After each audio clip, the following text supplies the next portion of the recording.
Hello friends, అందరూ ఎలా ఉన్నారు? బాగున్నారా? నేనైతే చాలా బాగున్నానండి. మీరందరూ కూడా బాగున్నారని అనుకుంటున్నాను. ఈరోజు వీడియో అయితే చాలా మంచి వీడియో అండి. నిజంగానే చాలా అంటే చాలా మంచి వీడియో. ఎందుకు అంటే మనకి దేవుళ్ళు చాలానే ఉన్నారు. దేవుడు ఒక్కడైనా రూపాలు, పేర్లు మాత్రం వేరే. అలాగే ఒక్కొక్క దేవుడికి ఒక్కొక్క ప్రాముఖ్యత అయితే ఉంది. అదే అండి, ఒక్కొక్క దేవుడికి ఒక్కొక్క మంత్రం ఒకటి ఉంటుందన్నమాట. కాబట్టి మన నిత్య జీవితంలో కొన్ని మంత్రాలను జపిస్తే చాలా మంచి జరుగుతుందండి.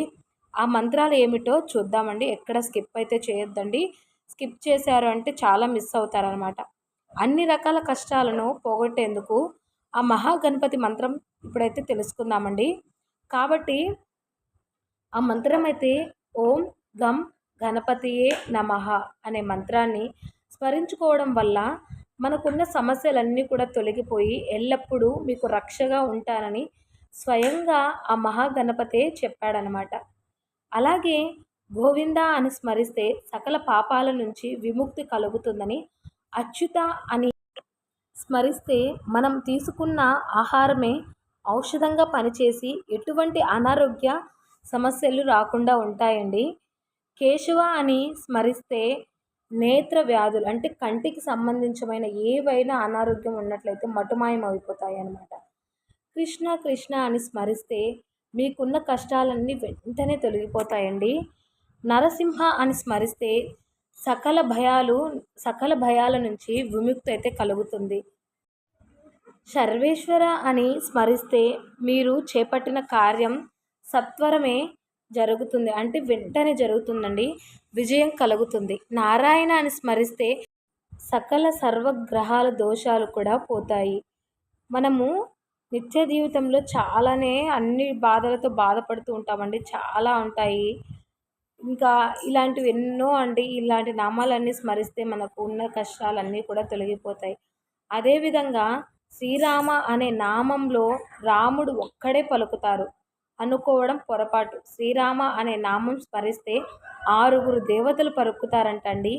శ్రీరామ అని స్మరిస్తే రాముడు, హనుమంతుడు, లక్ష్మి, విష్ణువు, శివుడు, పార్వతీదేవి ఈ 6 దేవతలు వచ్చి మనల్ని ఆశీర్వదిస్తారట. మనకి ఏ కష్టం వచ్చినా, ఏది అడ్డంకిగా వచ్చినా రామ అని 3 సార్లు పలికితే చాలు, మనకి ఉన్న కష్టాలు అడ్డంకులు అన్నీ కూడా తొలగిపోయి రామనామం మనల్ని కాపాడుతుంది. రామ అనే రామనామ స్మరణ చేస్తే సర్వ పాపాలు తొలగుతాయని చెబుతున్నారండి. శ్రీరామ శబ్దం జగత్తులోని మంగళకరమైన శబ్దం అండి. రామనామంలో అమృతం ఉందని పండితులు చెబుతూ ఉంటారు. అలాంటి రామనామాన్ని జపిస్తే మన జన్మ ధన్యమైనట్టే.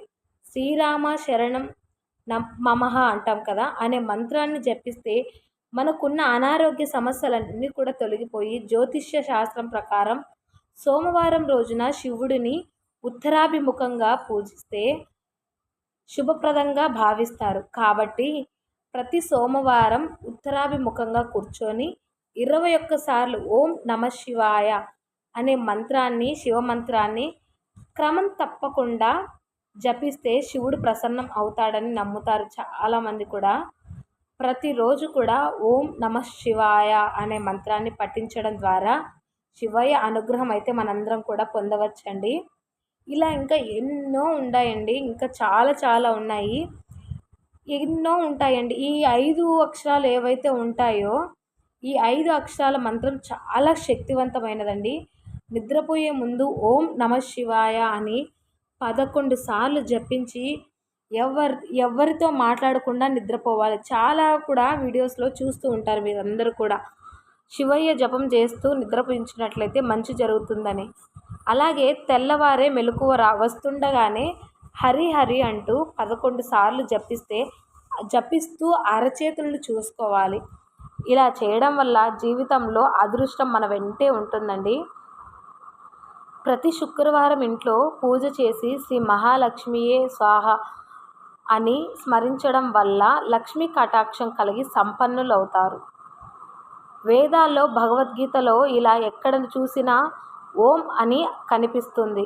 ఏ పని ప్రారంభించినా ముందు మనం ఓం అని రాయడం చాలామందికి అలవాటుగా మారుతుందండి. ప్రతిరోజు ఓం అని పఠించడం వల్ల మానసిక రోగాలను నయం చేయవచ్చని అలాగే శాస్త్రవేత్తలు కూడా చెప్తూ ఉంటారు.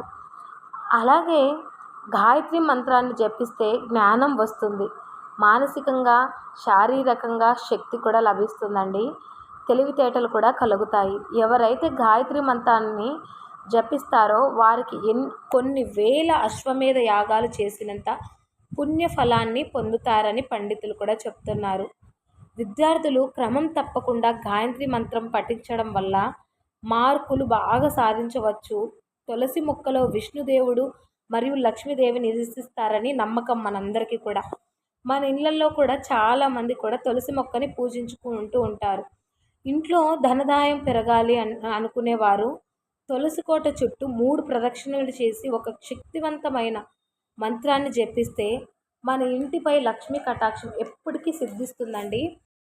ఆ మంత్రం ఏమిటంటే, తులసి శ్రీ సఖీ శుభే పాపహరణి పుణ్యదే నమస్తే నారదనుతే నారాయణ మనఃప్రియే.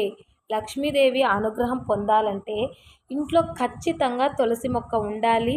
ఓం నమో భగవతే వాసుదేవాయ అనే మంత్రాన్ని జపిస్తే సిరి సంపదలు మన సొంతం అవుతాయండి.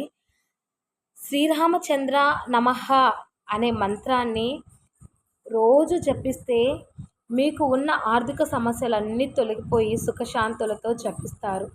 శ్రీరామ జయం అనే మంత్రాన్ని రోజు జపిస్తే మన జీవితంలో అన్నిటా విజయం సాధిస్తారండి. అన్నీ కూడా శుభ సంతోషాలు సుఖశాంతులతో వర్ధిల్లుతామన్నమాట. ఈ మంత్రాలన్నీ కూడా చెప్పాను కదా, ఒక్కొక్క దేవుడికి ఒక్కొక్క మంత్రం అయితే ఉంటుంది. ఇవన్నీ తులసి కోట దగ్గర ఖచ్చితంగా ఆ మంత్రాన్ని జపించి 3 ప్రదక్షిణలు చేస్తే మనం ఏమనుకున్నా ఏ పని తలపెట్టినా కూడా అంత మంచి జరుగుతుందండి. ప్రతి ఒక్కరం కూడా నిత్యము తులసి ఆరాధన జరుగుతుంటే చాలా మంచిదనమాట. నా తులసి కోటలో మొక్క అయితే చాలా బాగా ఎదుగుతుందండి. చిన్న మొక్క అయితే తెచ్చి పెట్టుకున్నాను అనమాట. అప్పుడు పెద్ద ఉండేవి. ఆ వీడియో కూడా నెక్స్ట్ పోస్ట్ చేస్తాను, చూడండి. ఇక ముందు అన్ని మంచి మంచి వీడియోస్తో మీ ముందుకైతే వచ్చేస్తానండి. మన ఛానల్ని సబ్స్క్రైబ్ చేసి ఉంచుకోండి. మంచి మంచి వీడియోస్ అయితే రీసెంట్లీ పోస్ట్ చేశాను. బాబా గారి గురించి ఏ విధంగా పూజ చేసుకోవాలి, ఎలా ముడుపు కట్టుకుంటే మనం కోరుకున్న కోరికలన్నీ నెరవేరుతాయి, ఇలా ఎన్నో వీడియోస్ ఉన్నాయండి. ఒక్కసారి చెక్ చేసి చూడండి. నచ్చితే ప్లీజ్ అండి సబ్స్క్రైబ్ చేసుకొని లైక్ చేసి షేర్ చేసి కామెంట్ చేయండి.